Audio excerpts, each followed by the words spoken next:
Hi there, this is Ranjit, and in this video we'll be doing the full review for this LG G7 Plus ThinQ smartphone. And I've been testing this smartphone for about 7 odd days, and in this video I'll divide it between the pros and cons, what I like about this device and what are the things that I did not like about this device. And guys, in the cons, it's not the battery. I was thinking that the battery might be the biggest con. That's not the con, but there are some other unique things. I have an entire list of good things and the bad things about this one. And initially I was actually not going to review this device because I actually own this LG V30 Plus. I had purchased it last year, if you guys recall, and still I use it, like it.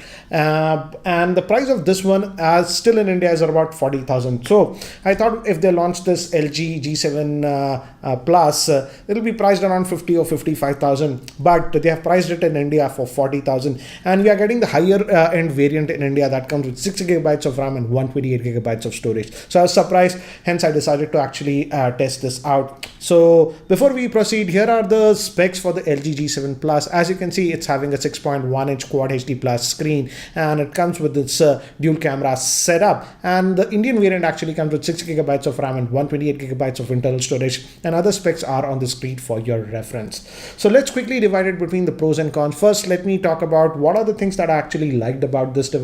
So let's start with the pros. And the first thing is I have to stress is the Indian pricing. They actually surprised me with the Indian pricing. And guys, this is sort of a true flagship, and you have to compare it with the likes of the Samsung S9 Plus, etc. And as you can see, the price gap is huge if you compare with that, because this one actually is a true flagship. It has IP protection, wireless charging, and other features. So I really like the pricing of this one, and you're getting 128 gigabytes of storage for 40,000. So the pricing, they got it bang right. And now moving to the screen, it's not a AMOLED screen like the LG V30 Plus. The V30 Plus had an AMOLED screen. This one is going with the IPS LCD screen, and I was worried. But the good thing is that the screen quality is amazing. It's a Quad HD Plus screen, guys, and in this price range you get just normal full HD screens, and it's a very crisp screen. In fact, when you read text and stuff, you'll notice that it is very crisp, and the brightness is also good. Outdoors, if you take it, have no problems. And also in terms of color reproduction, it's very good. And this is actually a HDR10 screen, and it's also Dolby Vision certified. That means it's, rest assured, it's a very high quality screen. So in terms of screen quality, no issues. It's a Quad HD Plus screen that you are getting. Also in terms of looks, again, it's subjective. This one is having that notch design. Again, it's a preference. You can hide it, the notch, if you want. Again, watch my unboxing video if you guys want to know what comes inside the box. And there I showed you can hide the notch and all those things. That can be done. And due to the notch, it's a little bit narrow in width. In fact, I like this one. In terms of holding it, it's actually even more comfortable compared to the LG V30 Plus. It's slightly narrower, so it fits easily more in the hand. So in terms of in-hand feel, it's actually good. But again, as most of these flagships are going, again, it's going with the glass back design. So that's something that you have to be aware of, though it's a Gorilla Glass 5. Now moving to the cellular call quality, I tested this with Jio and Airtel, and I had no issues regarding cellular call quality. The call quality is good, and even the earpiece quality is actually good. In fact, I also took some calls with the speakerphone. The speakerphone is actually loud. It's just a single speaker, but it's actually pretty loud. I'll talk about the speaker in the later part of the video.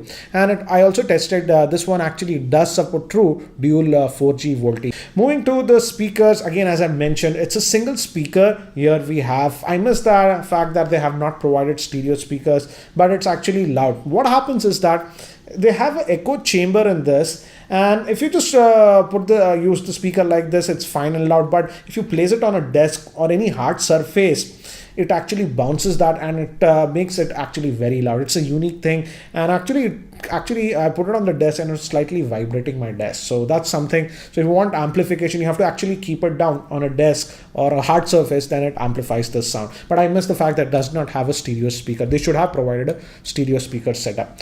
Now moving to the headphone jack, just like the LG V30 Plus, this one also has a hi-fi quad DAC. So if you listen to a lot of music, if you have high quality headphones, you'll really appreciate that. It can easily drive them, and also it supports a what do you say, some new features, for example DTX surround sound, so you get those effects. So in terms of audio via the headphone jack, one of the best that you can get as of now, so no compromises there. If you are a music lover, you'll really appreciate that. Now moving to sensors, again it's a flagship device, so no compromises there. All sensors are present on this, and it also actually supports wireless charging. Yes, the Indian variant that we are getting does support wireless charging. I checked that. Some of the other international variants actually don't support that, so this even has support for wireless charging, and of course it has fast charging, and the charger bundled in the box is a fast charger. Again, it has all the features that you would expect. For example, the fingerprint scanner is very fast. It has even face unlocking and all those things that you expect, so no issues regarding that. Now moving to the general performance of this phone, this is running the flagship Snapdragon 845 chipset, so as you might expect, no issues regarding what do you say, performance, no lag whatsoever that you would notice. And also moving to RAM, it comes with 6 gigabytes of RAM, and I noticed no RAM management issues on this, so no issues regarding that. Even this LG V30 Plus that I'm using, this comes with just 4 gigabytes of RAM, and this also does not have RAM management issues. So LG generally is very good in terms of RAM management, and no issues of RAM management even on this device. Now moving to the camera, it has the dual camera setup. As you can see, both are 16 megapixel, but one is a regular angle camera and the second one is actually a wide angle lens. And here are some of the sample shots that I have taken with this camera. I even took this phone to New York, so here are some of the samples that I have taken with this device. And as you can see, the general snaps actually come out really good, and even I like the fact that it has that wide angle camera, and it can be actually useful at times. And again, even in indoor lighting conditions, because it has optical image stabilization and the f1.6 lens for the main camera, the snaps actually come out good. So in terms of camera performance, the camera performance was good. Now if we move to the front facing camera, the front-facing camera has definitely improved if you compare it with the LG V30 Plus. I simply didn't like the front-facing camera on this one. Here we get an 8 megapixel shooter at f1.9, and here are some of the samples that I have taken with the front-facing camera. And more or less, as you can see, the front-facing camera performance is good, and we also have that portrait mode even with the front-facing camera. But again, if I would compare it with other smartphones, I would say the front-facing camera is not among the best. For example, Vivo, Oppo, and even Samsung do slightly better in terms of front-facing camera. But again, by no stretch the front facing camera is bad. And again, here are some of the sample videos that I've shot with this LG G7 Plus.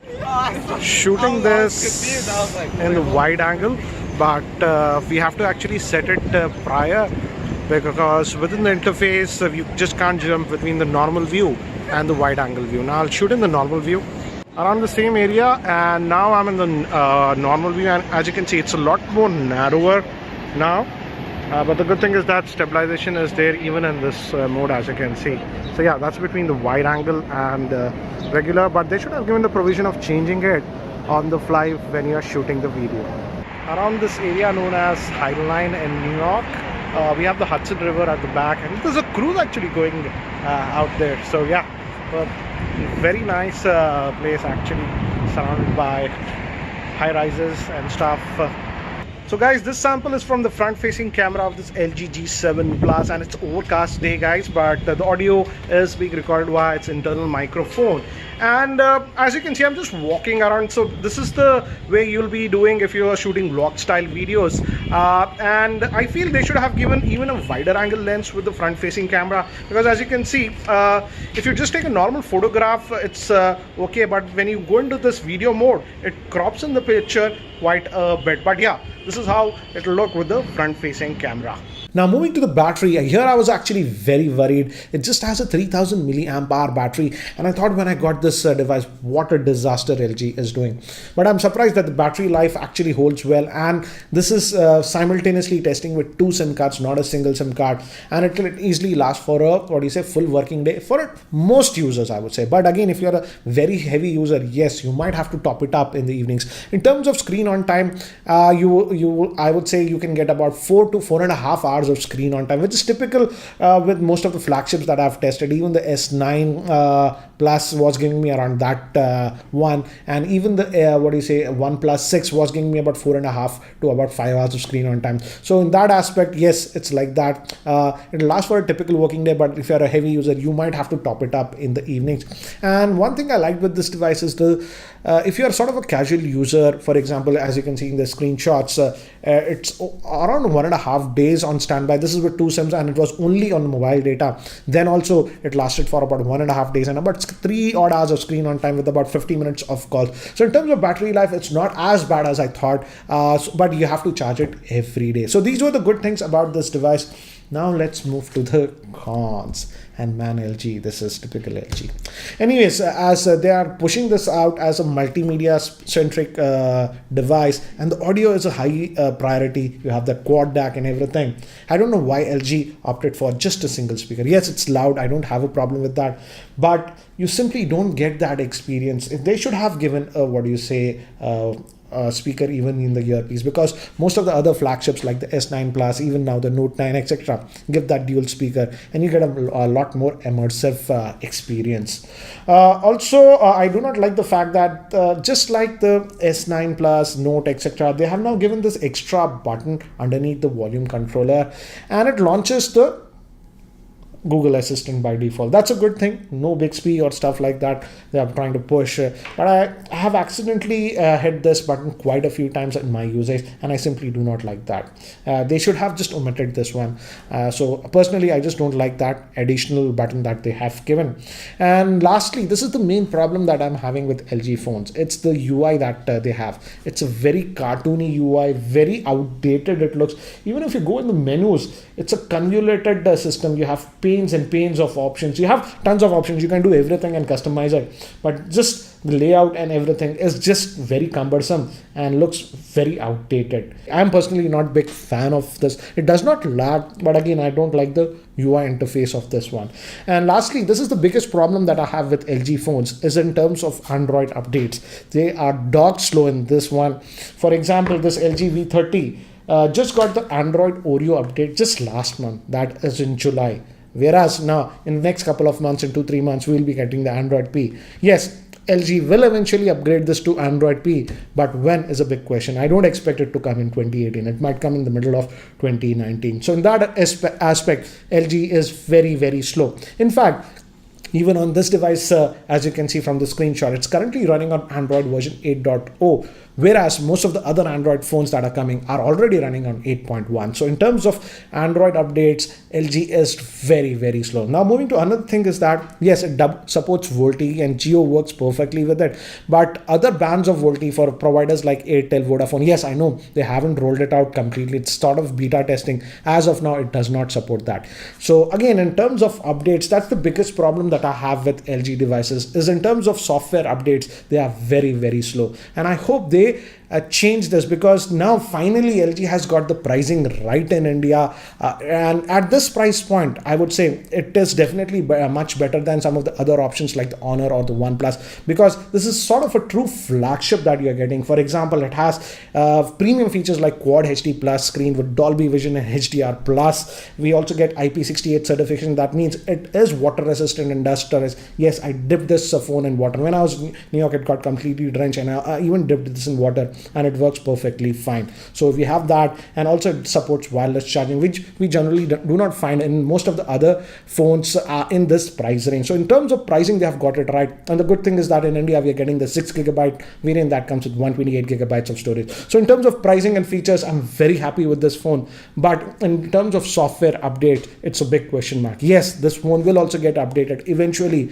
but LG's, if you look at the past, they have been very, very, very slow compared to the competition. I hope LG just wakes up to this fact. And also, I really hate LG India, because this phone was actually launched internationally about 3 months ago, and only after 3 months they have launched it. So I feel LG India is very lazy and slow. I hope that changes if they want to be competitive in the market, because this market changes very quickly. Finally, you got the pricing right. Now you guys have to actually fix the UI and also in terms of software updates. So again guys, at 40,000 I really like this device, and I would highly recommend this device. But again, in terms of software update and the UI layout, those are the two things that I simply do not like with LG devices. So guys, this was my review of this LG G7 Plus. If you still have any other questions regarding this device, do post them in the YouTube comments below. And again, also follow me on Twitter and Instagram. On Instagram, my ID is Geeky Ranjit Official. So guys, that's it for now. Thanks for watching. This is Ranjit, and I hope to see you in my next video. Take care guys, and see you next time.